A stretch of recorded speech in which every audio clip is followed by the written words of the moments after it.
৬-৭ বছরের একটা ছেলে এই উত্তরার রাস্তায়, তাকে বড়রা বলছে, এই তুমি চলে যাও। আপনাকে আমাকে চলে যাওয়ার বলার? আমি এসেছি আন্দোলন করতে, আর আপনি বলছেন আমাকে আপনি চলে যান মিয়া। সেই ছবি বোধহয় আপনারা অনেকে দেখেছেন। তাকে একদিকে ধাক্কা দিয়ে সে আরেকদিকে রুখে দাঁড়ায়। এরপরে তারে জিজ্ঞেস করা হলো যে তুমি কেন এসেছো? বলে যে আন্দোলন করতে এসেছো। বলে কি জন্য আন্দোলন করবো? যে ওরা আমার ভাইকে খুন করেছে। কে তোমার ভাই? বলে যে আমার ভাই আবু সাইদ। তো সে তোমার ভাই হয় কেমনে? এই ছেলেকে কে এগুলো শিখিয়ে দিল? বলতেছে যে জাতির জন্য যুদ্ধ করে সে আমার ভাই হবে না তো কে ভাই হবে? বলে তোমাকে যদি মেরে ফেলে আমি শহীদ হব।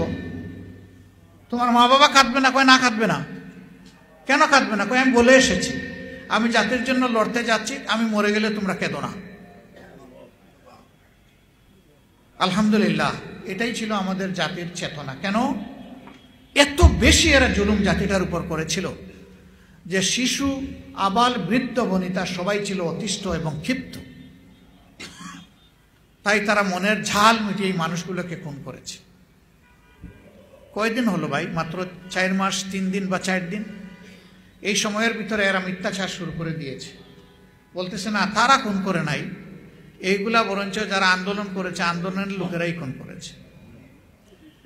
সব আপনারা চোখের সামনে দেখলেন কিভাবে স্নাইপার দিয়ে হত্যা করা হলো, কিভাবে উপর থেকে হেলিকপ্টার থেকে গুলি ছুড়ে হত্যা করা হলো, কিভাবে সামনাসামনি শর্টেড সাইট করা হলো এবং মানুষকে খুন করা হলো, কিভাবে আপনার এই ইয়ের উপরে সামরিক যানবাহনের উপর থেকে তাকে ফেলে দেওয়া হলো একটা ছেলেকে জীবন্ত অবস্থায়।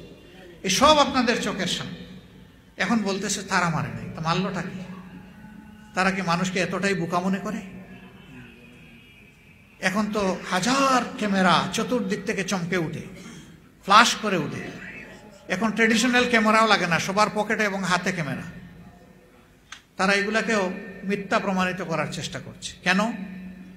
আমাদের মরহুম আমিরে জামাত অধ্যাপক গুলাম আজম রাহিমাহুল্লাহ একটা মূল্যবান কথা বলেছিলেন, এরা যা বলে তা করে না, আর যা করে তা বলে না। এটা এদের খাসলত।